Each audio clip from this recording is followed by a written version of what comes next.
الله الرحمن الرحيم الحمد لله رب العالمين والعاقبة للمتقين والصلاة والسلام على أشرف الأنبياء والمرسلين محمد النبي الكريم وعلى آلہ وصحبہ اجمعین۔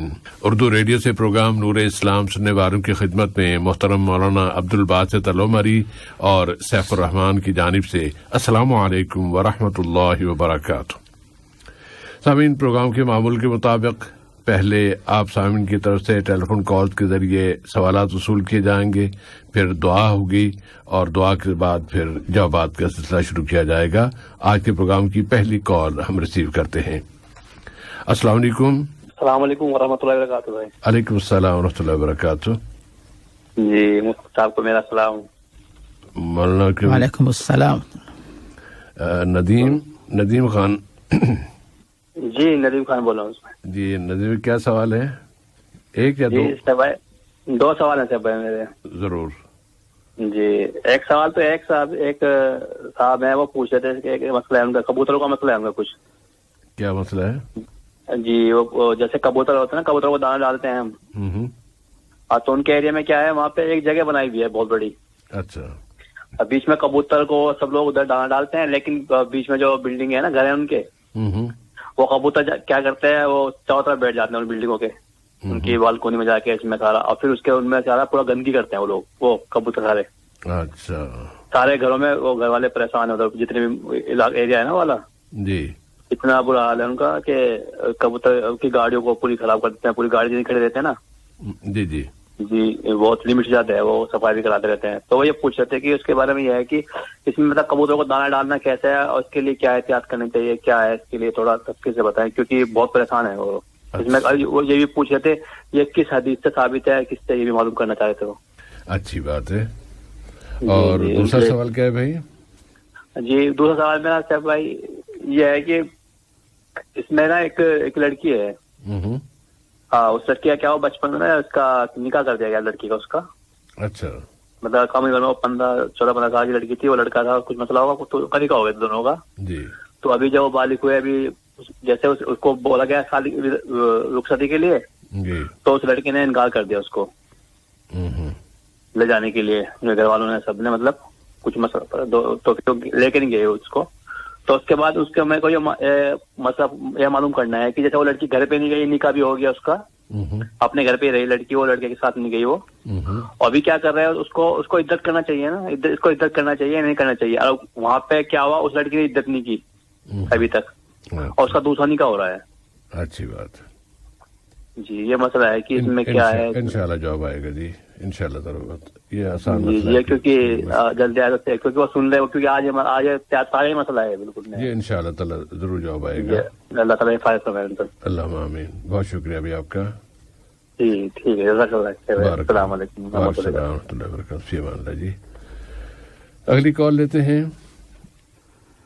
السلام علیکم۔ السلام علیکم۔ جی بھائی۔ ہلو جی بھائی السلام علیکم، محمود بھائی کیسے ہیں آپ؟ لاسٹ جمعے کا میرا سوال تھا، حافظ صاحب کو سلام بولیے ہماری طرف سے۔ کنفیوژن تھا کہ والدین میری والد صاحب کے جو پراپرٹی کے بارے میں ذکر کیا تھا، اس کے سوال کے میرے کو لاسٹ ٹائم جو جواب ملا ہے، میرے کو میں بولنے میں کنفیوز ہو گیا۔ میری والدین جو ہے آپ لوگ سمجھ کے حیات ہیں، تو میں چاہ رہا تھا کہ ڈیٹیل سے بتاؤں آپ کو، تو وہ میں لاسٹ جمعے کا میرے کو سمجھ میں نہیں آیا تھا۔ ایسا ہوا تھا کہ میرے بڑے بھائی صاحب جو پراپرٹی ہے، والدین کی زندگی میں انہوں والدہ سے لے لیے تھے، مینس والد صاحب سے والدہ سے مل کے لے لیے تھے، جبکہ بھائیوں کو خبر نہیں تھی۔ تو بھائی صاحب کا پھر بڑے بھائی صاحب کا انتقال ہو چکا، جب یہ پراپرٹی والد صاحب بھی گزر گئے تھے، پھر بعد میں والدہ زندہ تھے، ان بعد میں جو ہے جو پراپرٹی ڈسٹریبیوٹ کی گئی ہے، تو ہمارے والد صاحب جو ہے، والدہ جو ہے، ہمارے 6 بھائیوں میں 5 بھائیوں کو ہمارے کو دے دیے۔ ایک بھائی جو ہے، جو بڑے بھائی جو انتقال ہو چکا تھا والدہ کی زندگی میں، والدہ بھی وفات پا چکے، تو اس ٹائم پہ والدہ نے بولے کہ آپ کا حصہ، میری باوج کو بولے کہ آپ کا حصہ نہیں بنتا، تو 5 بھائیوں کو بک بنا دیے۔ اب وہ لوگ چاہ رہے کہ یہ حصہ ان کو ملنا اس کے اندر سے، جبکہ 5 پراپرٹی ہماری والدہ نے کر چکے، ان کی حیات کے ٹائم پہ. اس کے بعد ان کی فوت ہوئی, اللہ ان کو جنت نصیب کرے. بٹ اب وہ لوگ کوشش کیس ڈالیں گے, وہ ڈالیں گے, یہ چکر میں لڑائی جھگڑے کہاں تک جائز ہے؟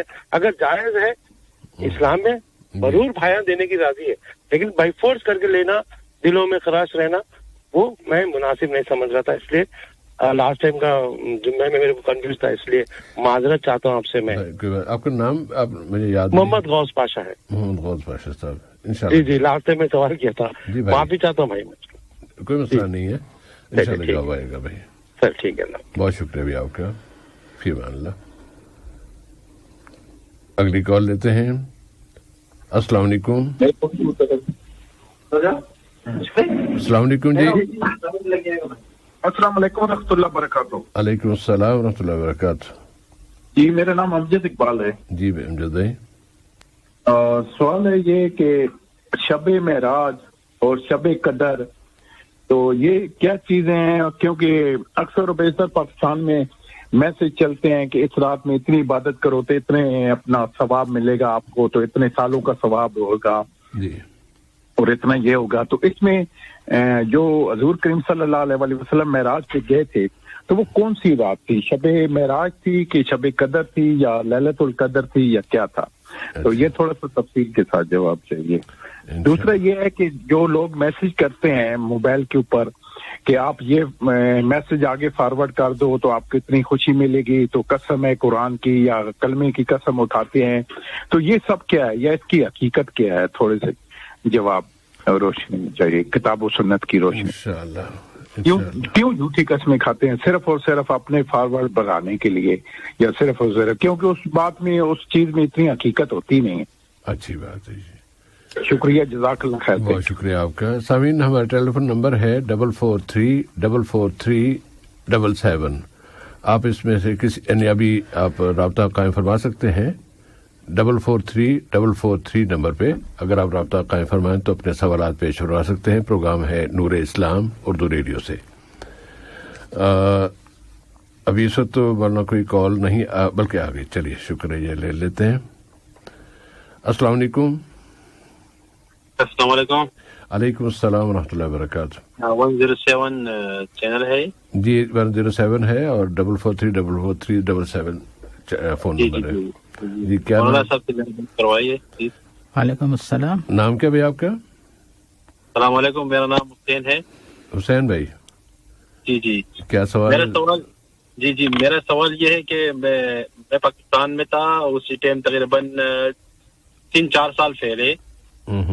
تقریباً میرے سے ایک بچہ ایکسیڈنٹ میں لگ گیا تھا. ایکسیڈنٹ میرا ہو گیا تھا, ایک بچہ میرے سامنے آ گیا ایک دم, اور میں نے اس کو مار دیا. 8-9 سال کا بچہ تھا, ایک حادثہ ہوا تھا. تو ابھی اس کے مطلب ایک متوا نے میرے کو بتایا تھا, ایک دوست نے پوچھا تھا متوا سے, ایک مولانا صاحب سے, تو بولا نہیں یہ 2-3 مہینے کے روزہ رکھے گا اور اللہ روزے رکھے گا.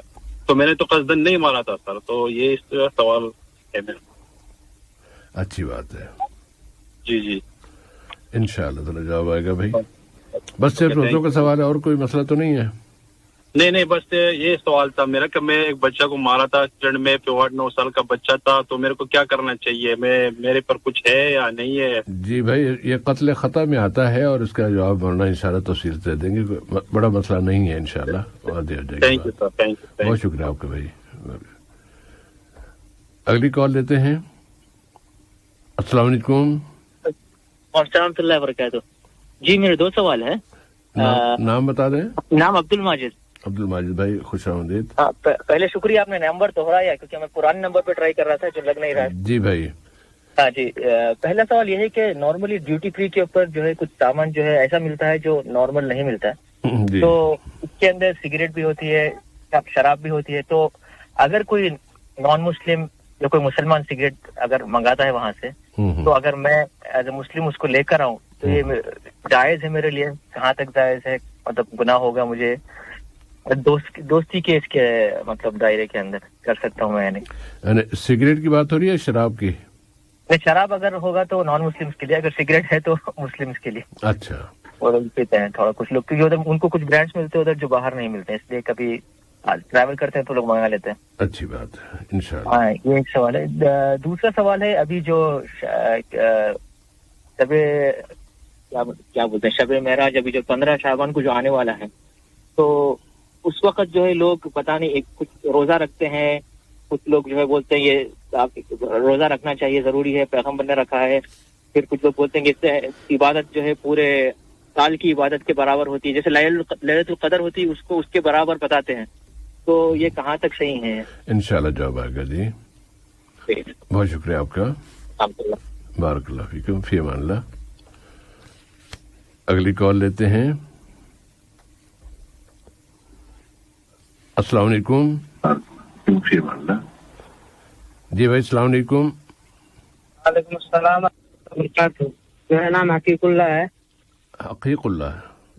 جی جی جی میرا سوال تھا، پہلا سوال کیا؟ جی میرا بچے کا میں نے حقیقہ نہیں کر پایا تھا پہلے. اچھا. اور تو حقیقہ بھی کرنا تھا، اور ساتھ میں ماں باپ کا وہ کھانا ہمارے ادھر کرتے ہیں، تو کھانا بھی ایک ساتھ کر سکتے کیا؟ ماں باپ کا کھانا یعنی جو ہمارے ہاں فوت ہو جانے کے بعد کرتے، اس کھانے کا ذکر کر رہے ہیں آپ؟ جی جی، لیکن ابھی ماں باپ تو زندہ ہی ہیں، لیکن وہ بولتے ہیں ہمارے ادھر بولتے ہیں کہ کر دو، زندہ ہیں اس ٹائم بھی کر دو کھانا. اچھا. تو وہ کرنا ہے اور حقیقہ دونوں ایک ساتھ کر سکتے کیا؟ اچھی بات ہے.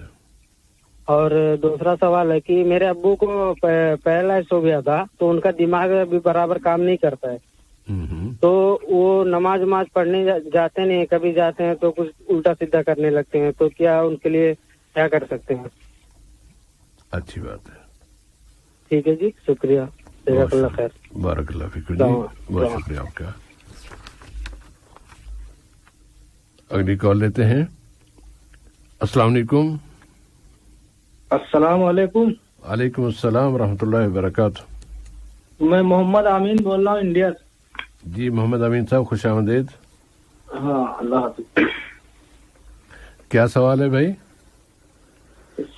ہمارا سوال یہ ہے کہ جیسے ایک بڑا جانور ہے تو اس میں مطلب حقیقہ بھی ہو سکتا ہے اور قربانی بھی ہو سکتا ہے کہ نہیں؟ اچھا.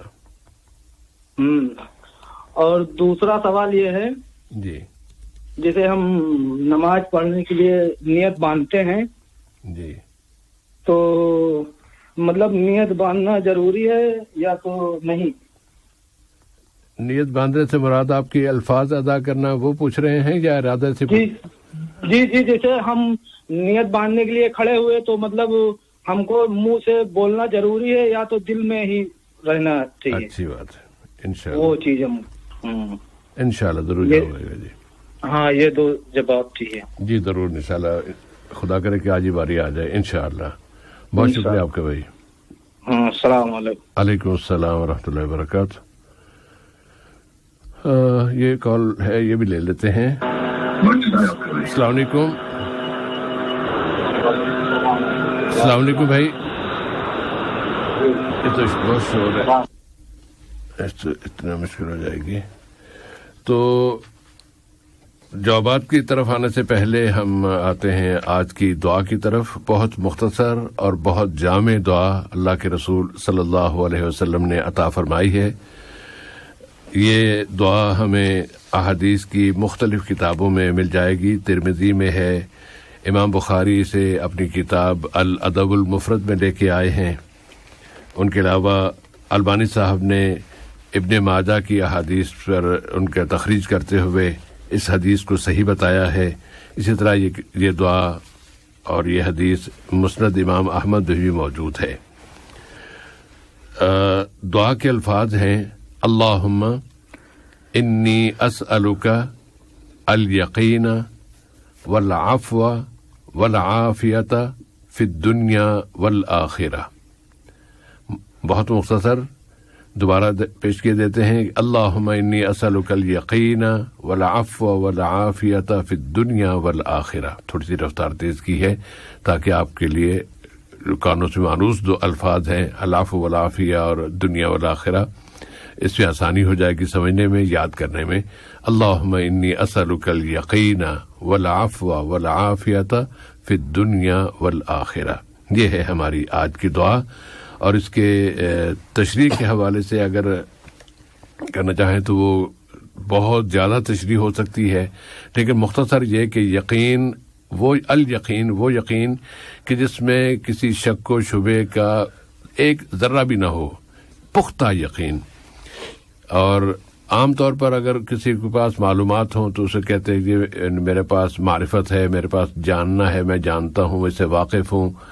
لیکن ایک ہوتا ہے علم الیقین، کہ علم الیقین وہ علم کہ جس کی صحیح ہونے پر کوئی شک نہ ہو. اس طرح یقین اور ایمان دونوں ایک دوسرے کے مترادف کے طور پر بھی استعمال ہوتے ہیں کہ ہمیں اپنے اس بات پر ایمان ہے، ہمارا اس پر یقین ہے کہ اللہ موجود ہے، اللہ تعالیٰ نے کتابیں بھیجی ہیں، اللہ کے آخری رسول ہیں، اللہ تعالیٰ قیامت کے روز سب کو جمع کرے گا. یہ ہے ہمارا ایمان اور اس پر ہمارا یقین ہے. تو نبی کریم صلی اللہ علیہ وسلم نے ہمیں یہ دعا سکھائی ہے کہ ہم اللہ تعالیٰ سے الیقین مانگیں کہ اللہ ہمارے ایمان میں، ہمارے یقین میں کہیں کوئی کوتاہی نہ آنے پائے، اس لیے ہم تجھ سے الیقین مانگتے ہیں. پھر العفو والعافیہ، عفو کہتے ہیں درگزر کر دینے کو، معاف کر دینے کو. تو اللہ تعالیٰ ہم انسان ہونے کے ناطے سے جو بھی ہم گناہ ہم سے سرزد ہوئے، اللہ تعالیٰ ان گناہوں کو معاف کر دے، خطائیں ہو گئی انہیں معاف کر دے. عافیہ اس سے بھی زیادہ جامع لفظ ہے کہ خطائیں ہونے سے پہلے ہی تو ہمیں اپنی عافیت میں لے لے، ہم سے خطائیں نہ کرا، ہم خطائیں نہ کریں، ہم گناہ کا ارتکاب نہ کریں، ہر شر سے ہم محفوظ رہیں. ہر شر وہ دینی لحاظ سے، دنیاوی لحاظ سے، صحت کے لحاظ سے، مال کے لحاظ سے، بچوں کے لحاظ سے، بیوی، گھر، جتنی بھی آپ کی اس کا جو دائرہ جتنا وسیع کرنا چاہیں، ساری چیزیں اس ایک لفظ میں آ جاتی ہیں، اور وہ ہے العفو. تو اللہ کے رسول نے الیقین، العفو اور العافیہ کی دعا مانگی ہے، اور ہمیں بتایا ہے کہ ہمیں بھی یہ دعا مانگنی چاہیے. اور اس موضوع پر مزید اگر کچھ مولانا اظہار خیال فرمانا چاہیں تو ہمیں خوشی ہوگی. السلام علیکم ورحمۃ اللہ وبرکاتہ. علیکم السلام ورحمۃ اللہ وبرکاتہ. الحمد للہ رب العالمین والصلاة والسلام علی عبدہ ورسولہ نبینا محمد وعلی آلہ واصحابہ اجمعین، اما بعد. بسم اللہ الرحمن الرحیم. اس سے بے شک پیارے نبی کا جو کلام ہے کہ انی اعطیت جوامع الکلم، کہ اللہ تعالیٰ نے پیارے نبی کو جوامع الکلم سے نوازا، کہ الفاظ مختصر ہوتے ہیں لیکن ان کے معنی جو ہے وہ بہت زیادہ ہوتے ہیں، کثیر ہوتے ہیں. تو یقین اور عفو اور عافیت، ان تینوں کے بارے میں آپ نے جو دعا کے الفاظ سکھائے ہیں، تو ہم تشریح کے بجائے یہی ہمت افزائی کریں گے کہ سامعین، ہمارے بھائی بہن اس دعا کو یاد کریں، اور اس کے بعد اس کو کثرت سے جب کبھی موقع ملے اٹھتے بیٹھتے نمازوں میں، نمازوں کے علاوہ اس کو دہراتے رہیں، کیونکہ جہاں تک تشریح کی بات سے بہن نے تشریح کر دی ہے، مزید تشریح کی جو ہے اس میں کوئی گنجائش نہیں رہتی. بس یہی خوشی کی بات ہے کہ نئی دعا ہم کو ملی ہے. سامعین سے گزارش ہے کہ اس کو پابندی سے پڑھ کر دنیا و آخرت میں فائدہ حاصل کریں. جی صاحب بھائی. جزاکم اللہ خیرن. اور اب آتے ہیں آج کے سوالات کی طرف. ندیم خان صاحب کا سوال کہ ان کے علاقے میں کوئی صاحب کبوتروں کو دانہ ڈالتے ہیں، کوئی جگہ مخصوص ہے، کبوتر وہاں آتے ہیں، دانہ کھاتے ہیں، اور انتظار میں یا معمول یہ ہے کہ وہ آس پاس کی جتنی بلڈنگز ہیں ان کے چھتوں پر، ان کے منڈیروں پر بیٹھ جاتے ہیں تو گندگی پھیلا دیتے ہیں، اور ان کی گندگی وہاں کی گاڑیوں تک بھی پہنچتی ہے، اور گاڑیاں خراب ہوتی ہیں، لوگ گاڑیاں دھلاتے ہیں. اس طرح کی جو پریشانی لاحق ہے، تو ایسے میں پوچھ رہے ہیں کہ کیا واقعی اس کی کوئی دلیل ہے کہ کبوتروں کو دانہ ڈالنا چاہیے، اس کی فضیلت ہے، اس پر ثواب ملے گا، یا یہ کہ یہ کام بند کر دیا جائے؟ جی صاحب بھائی، اس کے بارے میں ہم یہ بات کہیں گے کہ بے شک کسی بھی مخلوق کو جو ہے کھانا کھلاتے ہیں، پانی پلاتے ہیں، یہ ثواب کا کام ہے. یہ ہو گئی پہلی بات.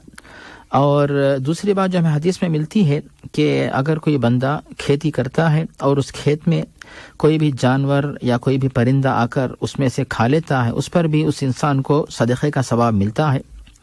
اور تیسری بات جو ہے، اگر آپ کے پاس ماشاءاللہ پیسہ ہے تو آپ جو ہے محتاج مسلمان جو غریب ہیں، مرد و خواتین ضرورت مند ہیں، آپ ان کی مدد کریں اور ثواب حاصل کریں. جہاں تک انسانوں کی بات ہے تو انسان اگر بھوکے پیاسے رہیں، علاج و دوا کے لیے پیسے نہ ملیں تو دوسروں کے سامنے ہاتھ پھیلانا ہوتا ہے. اس کے بجائے آپ ان کو عزت کے ساتھ زندگی گزارنے کے لیے مدد کرتے ہیں تو پھر یہ زیادہ ثواب کا کام ہے. اور چوتھی بات یہ ہے کہ یہ جو پرندے وغیرہ ہیں تو ان کے لیے اگر آپ چاہیں چارہ دیں یا نہ دیں تو وہ اپنا چارہ وہ خود ڈھونڈ لیتے ہیں اور اپنا پانی خود ڈھونڈ لیتے ہیں اور خود جو ہے وہ کھاتے پیتے ہیں. تو ان کو کھلانے پلانے کی جو ہے آپ مجبور نہیں کہ لازم ان کو کھلائے پلائیں. ان کو ماشاءاللہ جہاں کہیں بھی وہ رہتے ہیں تو وہاں پہ اپنا چارہ پانی ڈھونڈ لیتے ہیں. اب سر یہ پانچویں بات یہاں پہ یہ ہے کہ اگر آپ ان پرندوں کو چارہ پانی دینا چاہتے ہیں تو ضروری نہیں کہ محلے کے اندر مکانات کے درمیان یہ کام کریں. ویسے ہمارے ایک ملنے جلنے والے ہیں تو وہ جو ہے ماشاءاللہ ان کو بھی ایسا شوق ہے کہ کبوتروں کو ثواب کے لیے چارہ دیتے ہیں اور وہ فجر کی نماز پڑھتے ہیں اور اپنی گاڑی میں جو ہے وہ چارے کے تھیلے لے کر کسی یعنی کھلے میدان میں جو ہے وہاں پہ لے جا کر وہ چارہ ڈال دیتے ہیں, پانی رکھتے ہیں. تو یعنی وہاں پہ یعنی مکانات کو آ کر گندگی پھیلانے کا اندیشہ نہیں رہتا ہے, دوسروں کو اذیت نہیں پہنچتی ہے. اور چھٹی بات یہاں پہ یہ ہے بھائی کہ دین اسلام جو ہے اس میں اللہ کے حقوق, نبی کے حقوق, اسلام کے, قرآن کے بہت سارے جو حقوق ہیں ان میں سے ایک حق ہے حقوق العباد. حقوق العباد کے اندر یہ بات شامل ہے المسلم من سلم المسلمون من لسانہ و یدہ, کہ مکمل کامل مسلمان وہ ہے جس کی زبان اور ہاتھ کی اذیت سے دوسرے لوگ محفوظ رہیں. اور اسی طرح پیارے نبی جو ہے فرماتے ہیں کہ واللہ لا یؤمن, کہ وہ بندہ کامل مومن نہیں, کہ من لا یأمن جارہ بوائقہ, کہ وہ شخص مکمل مومن نہیں ہو سکتا جس کی اذیت سے اس کے پڑوسی محفوظ نہ رہیں. تو اگر ہماری اذیت کی وجہ سے پڑوسیوں کو تکلیف ہوتی ہے تو آدمی جو ہے بیچارہ گاڑی کو صاف کرتا ہے, گھر کو صاف کرتا ہے, آنگن کو صاف کرتا ہے. تو آپ جو ہے یعنی وہاں پہ اسی مقام پہ جہاں پہ لوگوں کو ان پرندوں کی وجہ سے زحمت ہو رہی ہے تو آپ دونوں کو جمع کرنے کے لیے ثواب بھی آپ کرنا چاہتے ہیں, ٹھیک ہے, اور ان کو تکلیف جو اڑوس پڑوس ان کو بھی تکلیف دینے سے آپ بچنا چاہتے ہیں تو ثواب کا کام بھی کیجئے کہ کسی دور ایسے مقام پہ آپ چارہ پانی جا کے دیجئے جہاں پہ دینے سے جو ہے پرندے اس مقام کو گندا نہیں کرتے اور جو ہے آپ کو ثواب بھی ملے گا اور جو اڑوس پڑوس ہے وہ بھی جو انشاءاللہ آپ کے اس کام سے جو ہے خوش رہیں گے, ناراض نہیں ہوں گے. جی سے بھائی جزاکم اللہ خیراً. ندیم خان صاحب کا دوسرا سوال ایک لڑکی سے متعلق تھا جس کا نکاح بچپن میں ہو گیا تھا, بعد میں اس لڑکی نے بالغ ہونے کے بعد یا جوان ہونے کے بعد جس لڑکے سے اس کا نکاح ہوا تھا اس کے ساتھ جانے سے انکار کر دیا.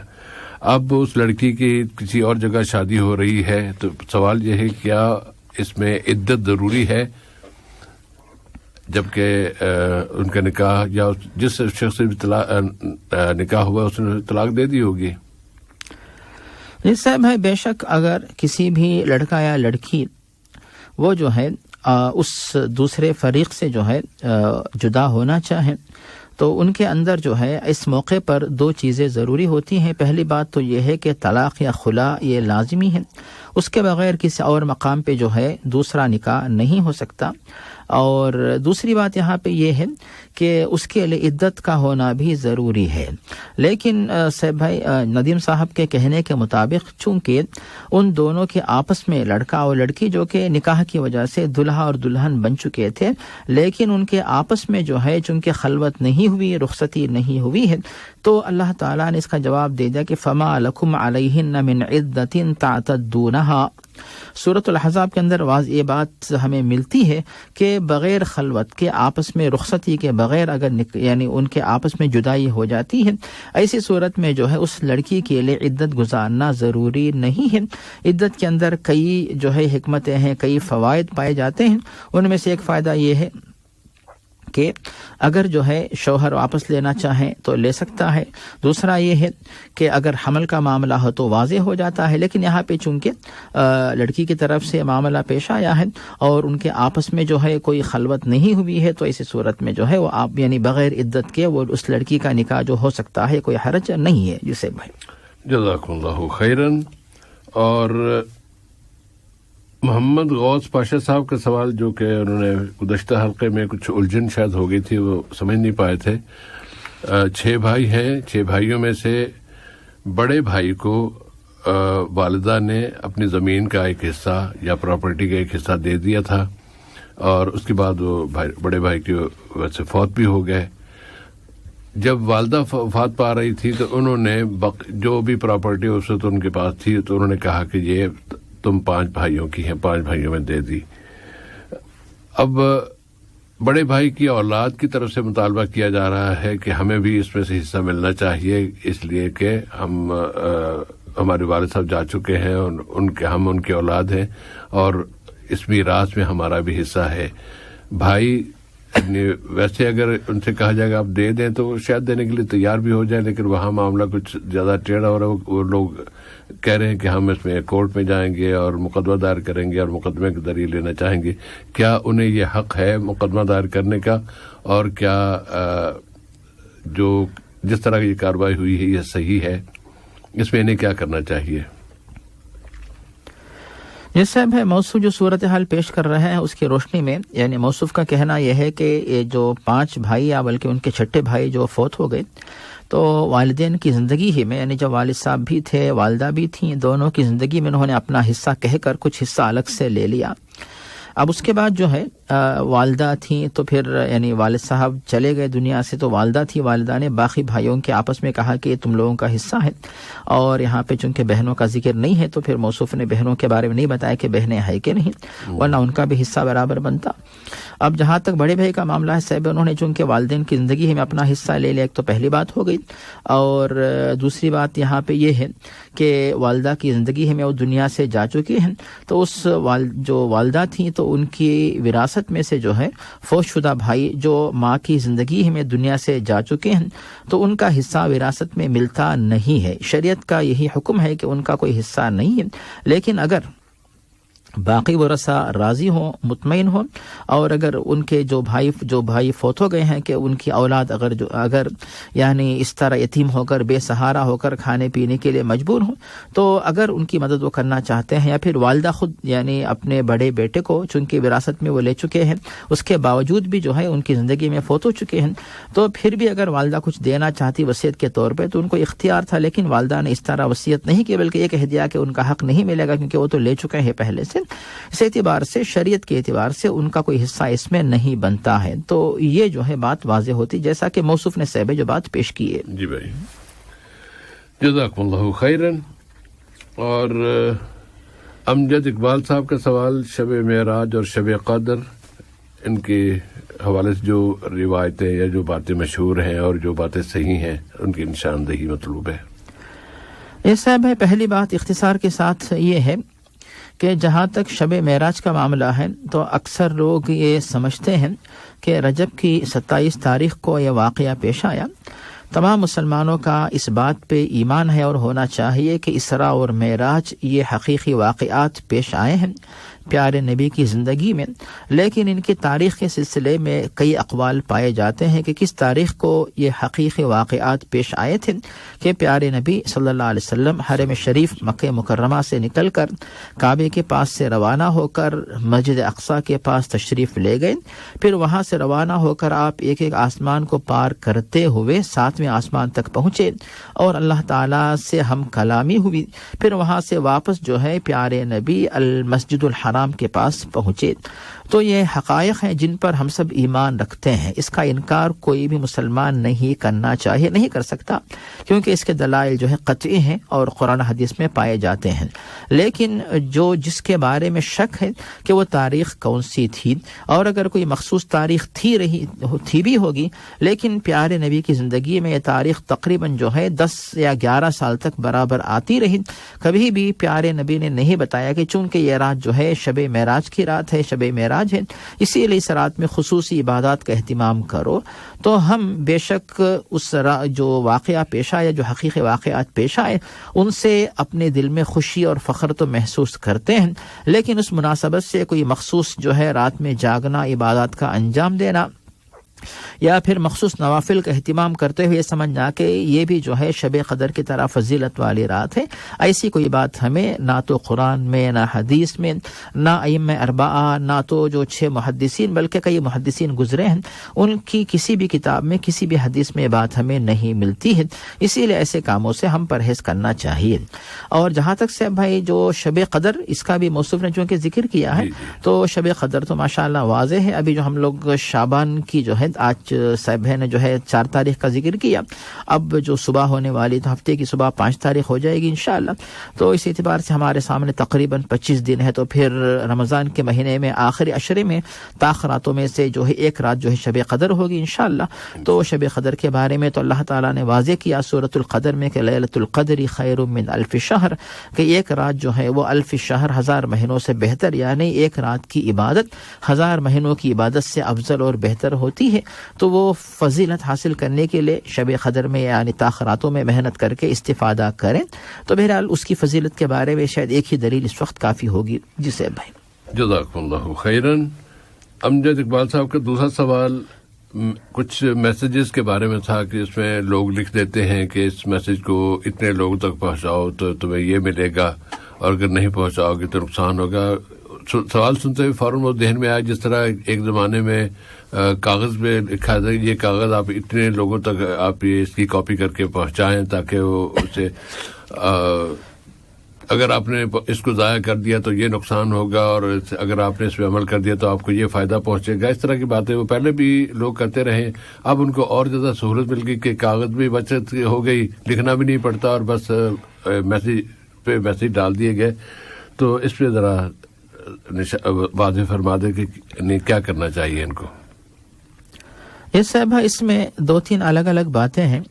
پہلی بات ہے کہ بے شک مسلمان جو ہے جو قرآن و حدیث کی تعلیمات کو ایک دوسرے تک پہنچانے کے لیے اس کو پسند کرتے ہیں، خوش ہوتے ہیں.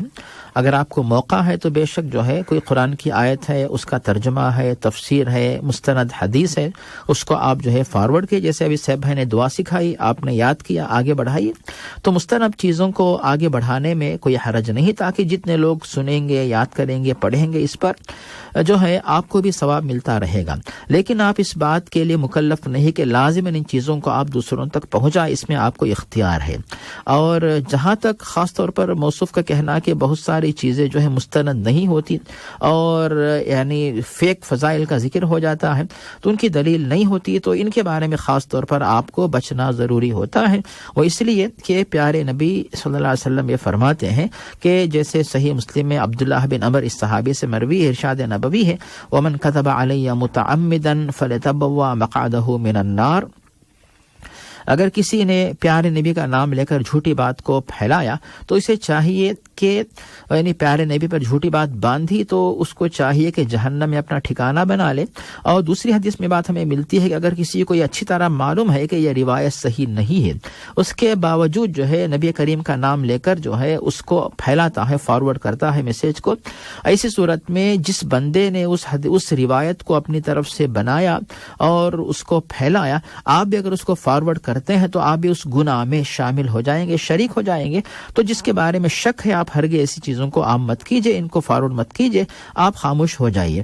تو یہ جس کا حل ہو سکتا ہے. اور جس سے میں نے بتایا کہ کسی کا یہ کہہ دینا کہ آپ پھیلائیں گے اتنا ثواب ملے گا، نہیں پھیلائیں گے گناہ ہوگا، تو اس طرح کسی کو ثواب تقسیم کرنا یا گناہ یعنی دے دینا یہ اللہ تعالیٰ نے بندوں کے ہاتھ میں نہیں رکھا، اپنے اختیار میں رکھا ہے.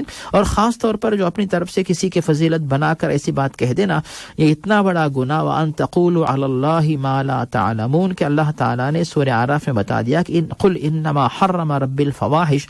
تو یہ جو ہے حرام کام، ایسے کام ہے جن کو اللہ تعالیٰ نے حرام قرار دیا کہ آپ یہ کام کریں گے اتنا ثواب آپ لے لیں گے، یہ کام نہیں کریں گے تو اتنے گنہگار ہو جائیں گے. تو ایسا اختیار اللہ نے کسی کو نہیں دیا. اور ایسی باتیں کہنے والا گویا کہ اللہ تعالیٰ کی سخت خلاف ورزی کر کے اللہ تعالیٰ کو ناراض کرنے والا ہے، ثواب بھی اپنی طرف سے بنا رہا ہے، گناہ اپنی طرف سے بنا رہا ہے. تو ایسے اس طرح کی باتیں پھیلانے سے بالکل پرہیز کرنا چاہیے. جی سے بھائی. جزاکم اللہ خیراً. حسین بھائی کا سوال کہ 3-4 سال قبل پاکستان میں ان کی گاڑی سے کسی ایکسیڈنٹ ہو گیا، بچہ اچانک سامنے آ گیا تھا، اس کی وہ فوت ہو گیا.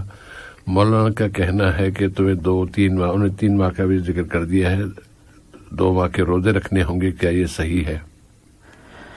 جس سے بھائی کبھی بھی جو ہے گھر سے باہر نکلتے وقت جو ہے اللہ تعالیٰ کا نام لے کر جو دعا ہے بسم اللہ توکلت علی اللہ لا حول ولا قوت الا باللہ، یہ دعا پڑھتے ہوئے جائیں. حادثات سے بچنے کے لیے اللہ کے دربار میں دعا کرتے ہوئے جائیں.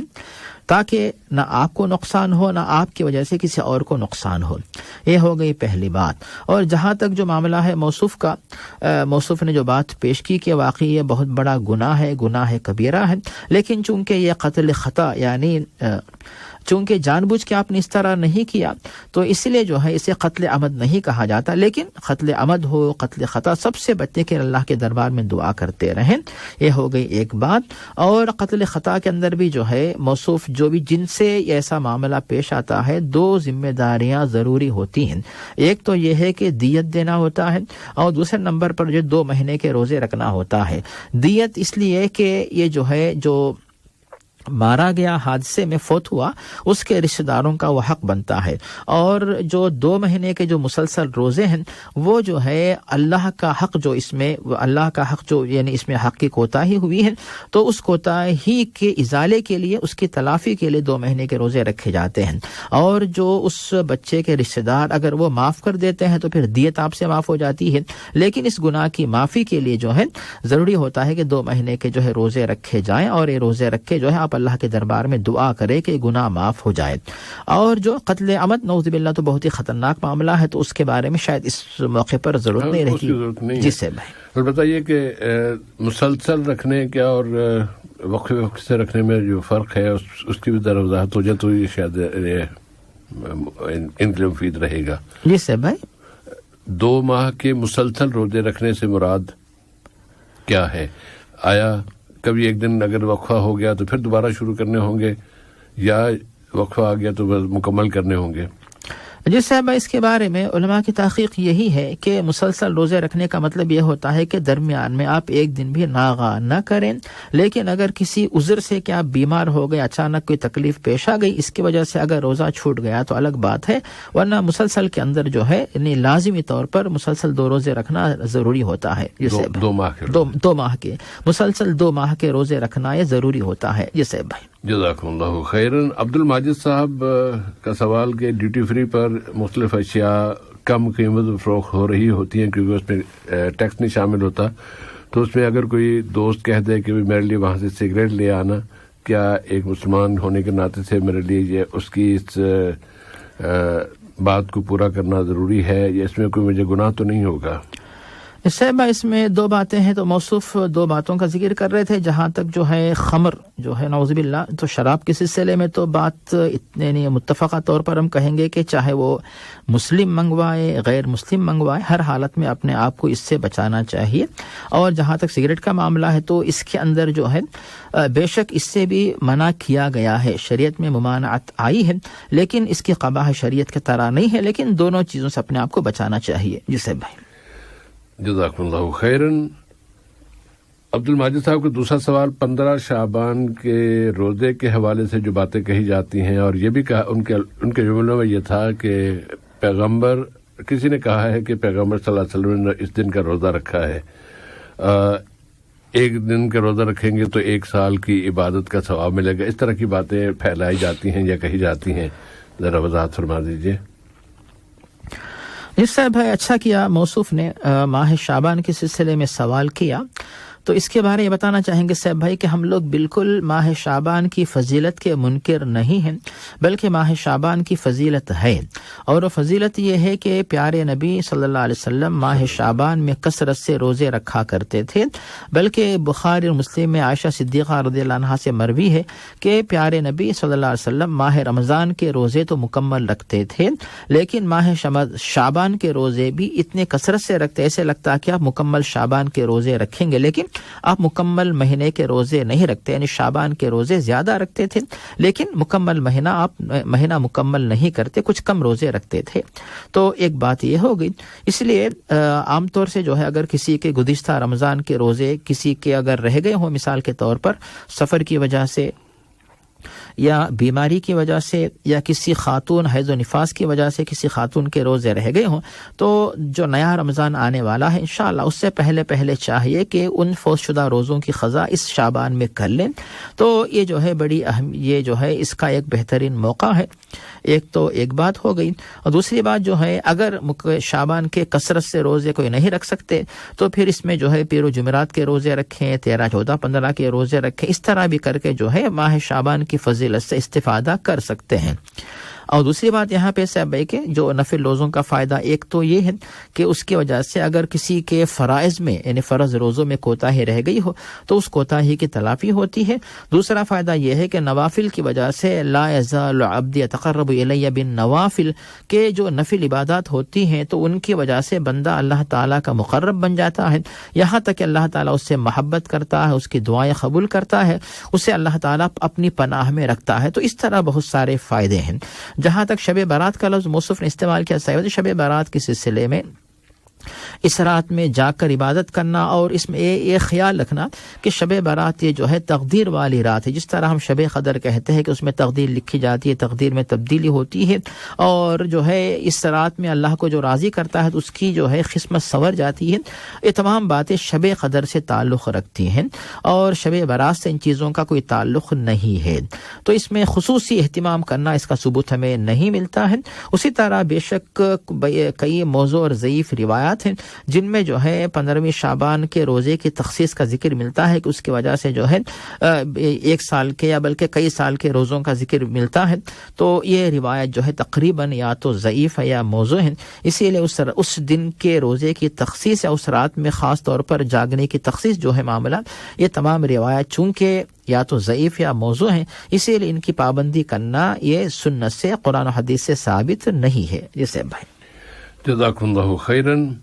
حقیق اللہ صاحب کا سوال کہ بچے کا عقیقہ کسی بنا پر وہ نہیں کر سکے تھے، والدین کا کہنا یہ ہے کہ ہمارے ثواب کے لیے کچھ کھانے وانے کا انتظام کرو، تو کیا اس کھانے کی تقریب کے لیے جو جانور ذبح کریں گے اس میں بچے کا عقیقہ کیا جا سکتا ہے یا نہیں؟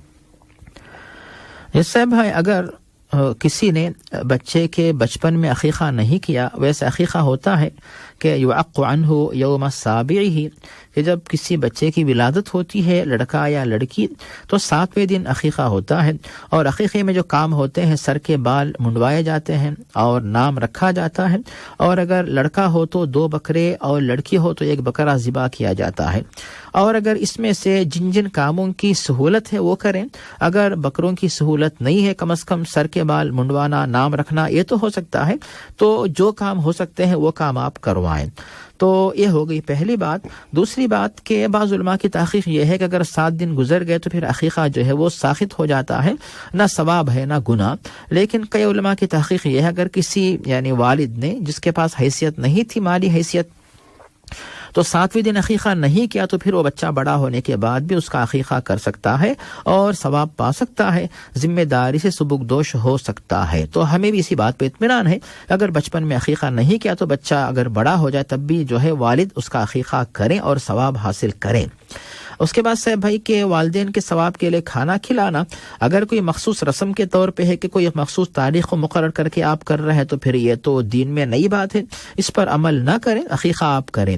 لیکن اگر آپ صرف یہ بات ہے کہ والدین کے ثواب کے لیے، یعنی جیسے مثال کے طور پر یہ ثواب جو ہے والدین کے لیے صدقہ ہے، مثال کے طور پہ اس صدقے کا ثواب ماں باپ کو ملے، تو آپ اس معنی میں اگر کھانا کھلاتے ہیں کوئی حرج نہیں ہے.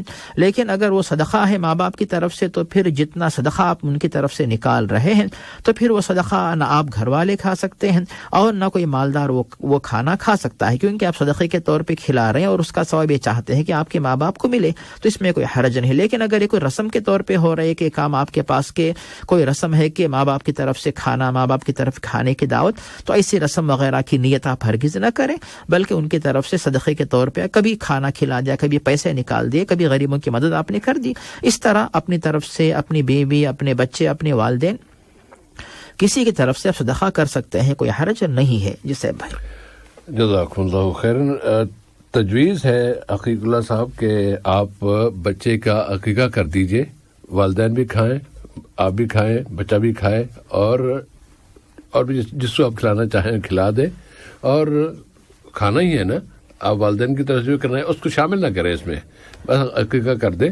اور ویسے آپ والدین کی ان کے ثواب کے لیے، ان کے اجر کے لیے جب آپ یہ نیک کام کریں گے اس میں بھی ان کو اجر مل جائے گا، اس لیے کہ بیٹے کا نیک کام وہ والدین کے لیے اجر کا باعث بنتا ہے، تو اس طرح ان کو اس سے اجر ملے گا. اس کو عقیقے تک ہی محدود رکھیں.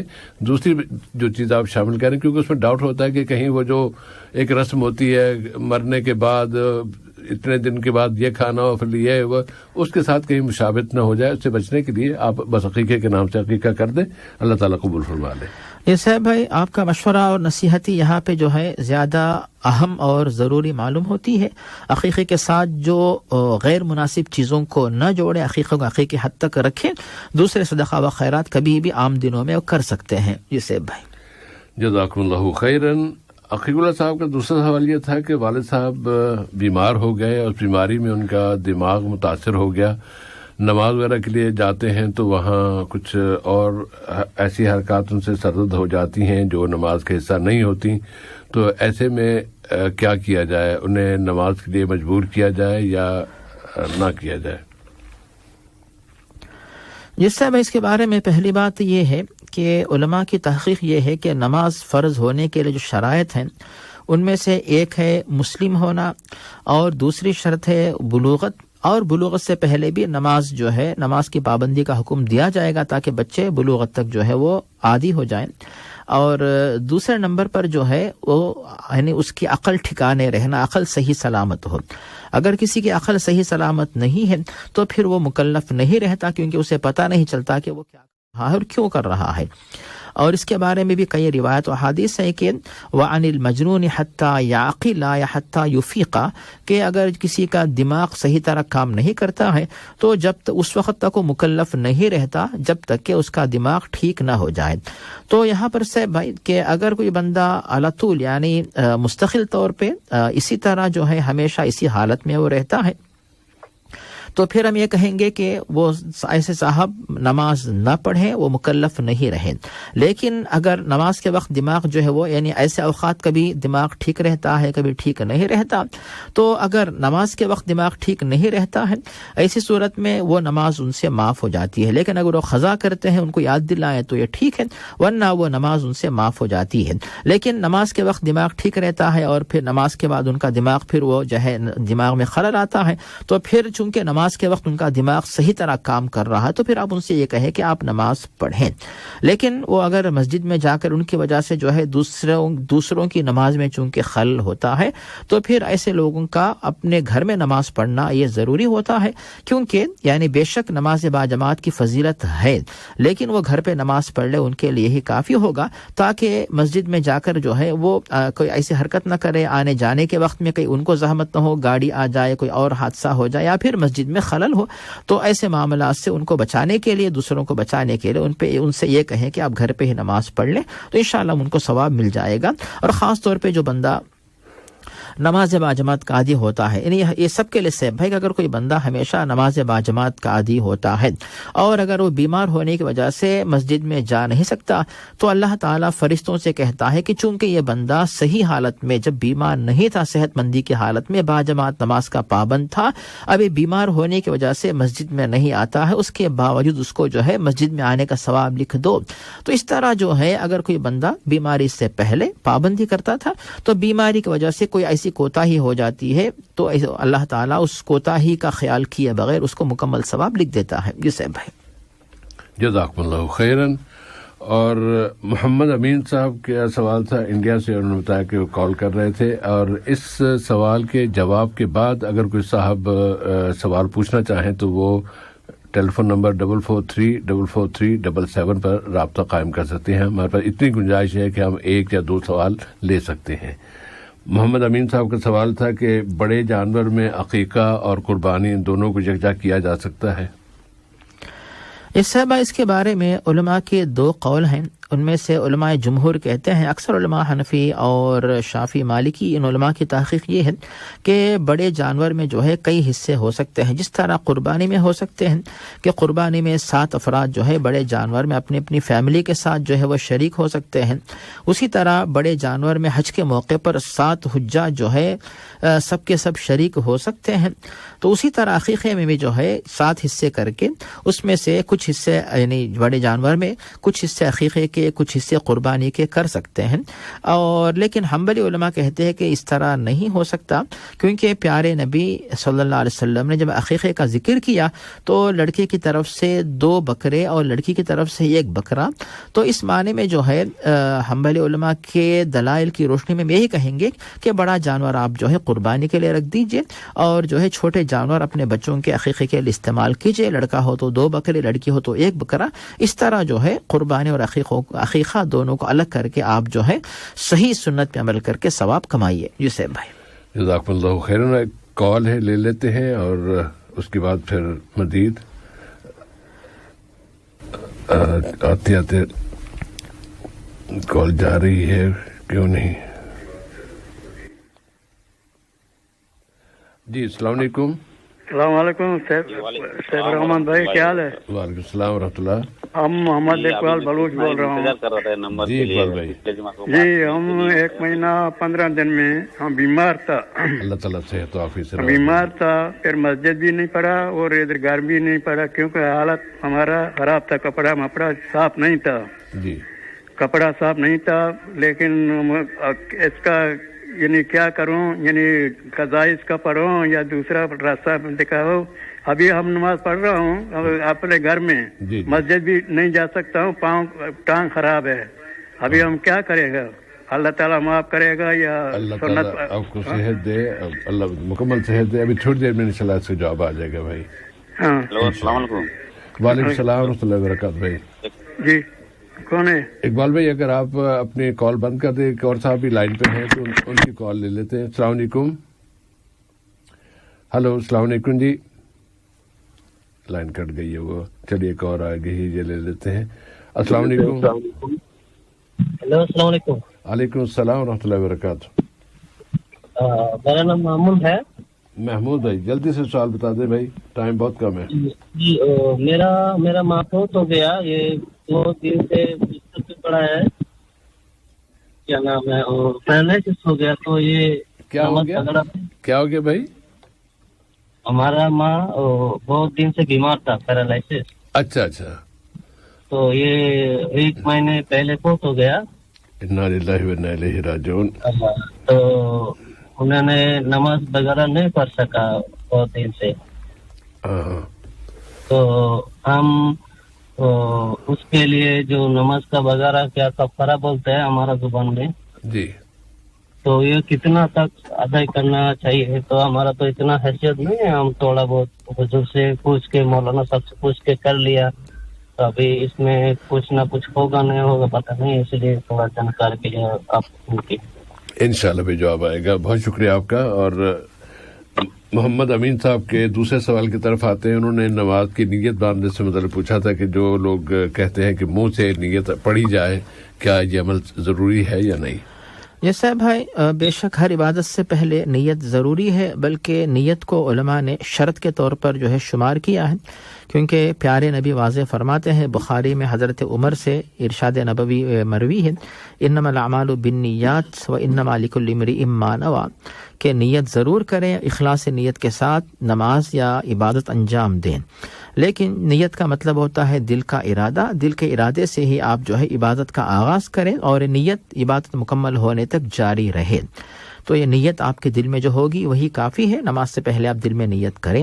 لیکن اگر کوئی بندہ ایسا ہے جو اس کا دماغ ٹھکانے نہیں رہتا، وہ کیا کر رہا ہے، کیا پڑھ رہا پتہ نہیں چلتا، یاد نہیں رہتا ہے، تو مجبوری میں اگر کچھ دن تک اگر وہ بندہ جو ہے یہ کہتا ہے کہ میں اب جو نماز پڑھ رہا ہوں یہ ظہر ہے عصر ہے، ایسی صورت میں تو ایسے شخص کے لیے دماغ جو ٹھکانے پہ نہیں ہے اس کے لیے آپ کہیں تو الگ بات ہے، ورنہ عام مسلمان جو صحت مند ہے تو اس کے لیے جو ہے زبان سے نیت کرنا یہ مشروع نہیں ہے، شریعت سے ثابت نہیں، بلکہ دل سے نیت کرے وہی طریقہ ہے اور وہی کافی ہے۔ جی صاحب بھائی، جزاک اللہ خیرن۔ اقبال صاحب کا سوال کہ بیماری کی وجہ سے کوئی مہینہ 1.5 مہینے کے وہ نمازیں نہیں پڑھ سکے، اس لیے کہ کپڑے ناپاک تھے اور ٹانگ کا کوئی مسئلہ ہے، اللہ تعالیٰ نے مکمل صحت دے اور شفا عطا فرمائے، ان نمازوں کے بارے میں پوچھنا چاہتے کیا کروں؟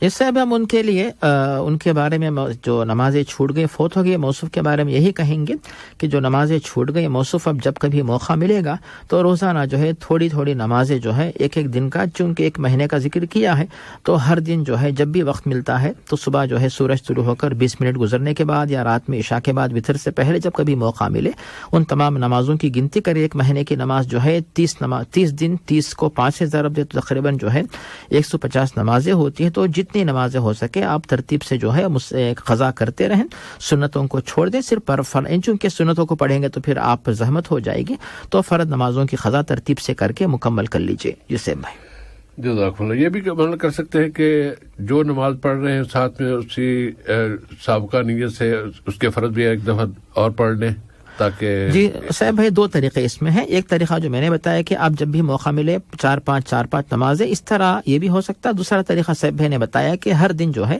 ایک کے بجائے 2 نمازیں پڑھے، ایک نماز اس دن کی، دوسری جو فوت شدہ کی ایک دن کی نماز جو ہوگی. تو اس طرح کر کے جو ہر دن 2 نمازیں کریں گے تو پھر آپ کی جو نمازیں جتنی ان کی قضا بھی تکمیل ہو جائے گی انشاءاللہ. اور اس میں بھی سنتیں شامل نہیں ہوں گی. جی صاحب بھائی. محمود بھائی کے والدہ وفات پا گئی ہیں اور بیماری کے دنوں میں وہ کچھ نمازیں نہیں پڑھ سکیں، تو کیا کیا جائے؟ یہ صاحب ہے بے شک جو ہے نماز ایسی عبادت ہے جو ساری زندگی انسان کے ساتھ لگی رہتی ہے، اور اگر جو موصوف کی والدہ جو ہوش و حواس کے ساتھ تھی تو ان کے لیے نماز ضروری تھی، لیکن ہو سکتا ہے کہ نماز میں مشقت تھی، کیا ہوا ان کی حالت جو تھی، تو گھر والے جو رشتہ دار ہیں ان کو چاہیے تھا کہ ان کی ترغیب دیتے، وضو کرواتے، نماز ان سے پڑھاتے تاکہ ان کی نمازیں نہ چھوٹ جائیں. تو بہرحال جو جس مشقت سے وہ گزری ہوں گی تو ہم اس کا اندازہ نہیں لگا سکتے. جی صاحب بھائی. تو اب اس کے بارے میں چونکہ نمازیں چھوٹ گئیں وہ تو گناہ کبیرہ ہے. اب وہ معاملہ اللہ کے حوالے رہے گا، لیکن ماں نے توبہ کی نہیں کی نہیں پتا، اور اس کے لیے کوئی کفارہ نہیں ان کی طرف سے کہ دوسرا جو ہے نیابت کرتے ہوئے ان نمازوں کی قضا کرے، یہ بھی نہیں ہو سکتا. صرف یہ ہو سکتا ہے کہ والدہ کی مغفرت کے بارے میں جو کچھ کوتاہی نمازوں کے بارے میں ہو گئی، بار بار جو ہے جو عمومی جو تو ان کی طرف سے استغفار جو کرتے ان کی مغفرت کے لیے خاص طور پہ اس کے بارے میں بھی آپ مغفرت کی دعا کریں. عمومی مغفرت، خاص طور پہ نمازیں چھوٹ گئی آخری عمر میں تو وہ گناہ بھی معاف ہو جائے. اس طرح کثرت سے ان کے حق میں رحمت کی مغفرت کی دعا کریں، نجات کی، جنت میں داخلے کی، جہنم سے بچنے کی دعا کرتے رہیں. جسے بھائی جی کوئی پیسہ ویسا کوئی جو آپ کے ہاں مشہور ہے نا کہ وہ کچھ رقم دینی پڑتی ہے، رقم والا کوئی مسئلہ نہیں ہے. نمازیں جانے والے کو اس کی زندگی میں خود ہی پڑھنا ہوتی ہیں اور جانے کے بعد کسی اور کی طرف سے نماز نہیں پڑھی جا سکتی. مولانا آپ نے دعا کا ذکر فرمایا ہے تو یہاں ہم اپنے ان ساتھیوں کا یا ان بھائیوں کا ذکر کرنا چاہیں گے جو اس ہفتے کے دوران مقبوضہ فلسطین میں جنہیں ظالموں نے شہید کر دیا. ایک ہی دن میں نابلس کے 11 افراد کو، 11 مسلمان بھائیوں کو انہوں نے گولیاں مار کر شہید کر دیا. اور ویسے تو ہر روز جب سے یہ نئی ظالمانہ حکومت آئی ہے اور بہت ہی ظلم ڈھائے جا رہے ہیں کہ کئی سالوں تک جو تعداد بنتی تھی شہداء کی اب وہ ان چند دنوں میں ہو گئی ہے، 2-3 مہینوں میں اس کی تعداد ہو گئی ہے. تو ایسے میں ان ظالموں کے ہاتھوں کو توڑنے، ان سے نجات کی دعا مانگی جانی چاہیے. اور جو دنیا سے جا چکے ہیں، جو اذیتیں جھیل رہے ہیں، اللہ تعالیٰ ان کے اجر میں اضافہ فرمائے اور ان کو صبر کی توفیق عطا فرمائے جو زندہ ہیں. اس طرح پروگرام نور اسلام کا آج کا حلقہ سامعین اپنے اختتام کو پہنچتا ہے. تمام مسلمانوں کو اپنی دعاؤں میں یاد رکھیے گا. اللہ تعالیٰ ہمیں بہت زیادہ دعائیں مانگنے کی توفیق عطا فرمائے اور ہماری ساری کی ساری دعائیں قبول فرما لے. بلکہ دعائیں مانگنے ہی اس یقین کے ساتھ ہونی چاہیے کہ اللہ تعالیٰ انہیں قبول فرما لے گا. انشاءاللہ آئندہ جمعے کے روز پروگرام نور اسلام میں رات 9 بجے آپ سے پھر ملاقات ہوگی. اجازت دیجیے. والسلام علیکم ورحمۃ اللہ وبرکاتہ. وصلی اللہ علی نبینا محمد وعلی آلہ وصحبہ وبارک وسلم.